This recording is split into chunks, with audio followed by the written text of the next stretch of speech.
Il y a deux volets à prendre en considération. C'est le volet digestion nutritionnelle et le volet sommeil. Parce que là aussi, hein, quand on dort tard, quand on n'a pas un sommeil réparateur, c'est néfaste. Hein, parce que dormir tard fait grossir aussi, hein, parce que la digestion se fait mal. Donc ça, c'est d'un premier volet. Manger tard et dormir tard. Oui, les deux bien sûr. ensemble. Les deux ensemble, hein, c'est pas bon du tout. Alors, quand on mange tard, qu'est-ce qui se passe? En fait, les études l'ont prouvé, c'est que la respiration, elle est différente. C'est comme ça qu'on a dosé, hein, le métabolisme de la personne quand on dort. C'est-à-dire qu'on produit plus de CO2, ça veut dire qu'on utilise plus d'oxygène. Et ça prouve quoi? Ça prouve qu'on va métaboliser plus les sucres que les graisses. Et donc, ça fait grossir, ça donne des pics de glycémie, ça donne des pics d'insuline. Et donc, ça favorise l'apparition du diabète et l'obésité. Ça, c'est quand on mange tard. Oui, c'est quand on mange tard. Mais le problème, c'est que beaucoup de personnes, on va dire, on va prendre ce que j'ai cité tout à l'heure, les dîners d'affaires.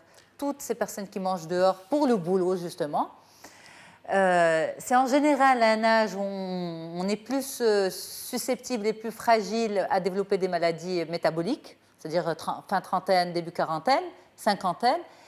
Et on va dire c'est le pic de l'âge où on mange dehors, pourtant on ne devrait pas. Alors, ce qui est important, c'est qu'une mauvaise habitude, quand elle est occasionnelle, ça n'a pas d'impact sur la santé. Ça. Mais quand ça devient la norme, et c'est manger sainement qui devient sporadique, c'est là où on a des problèmes de santé. Exactement. Si on a un dîner d'affaires une fois de temps en temps, ce n'est pas grave. Alors, ce qu'il faudrait faire, c'est limiter les dégâts. C'est-à-dire que sur la carte du dîner, choisir les choses qui se digèrent rapidement. Et puis, toujours avoir cette marge de 2 heures avant de dormir.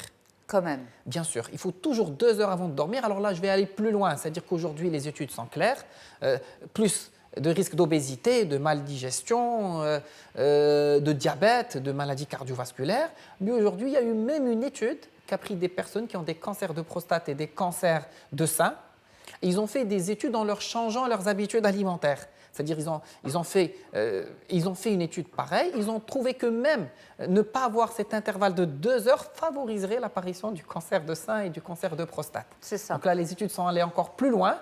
Donc il faudrait absolument dîner tôt et puis garder ces 2 heures d'intervalle entre le repas et le moment de dormir.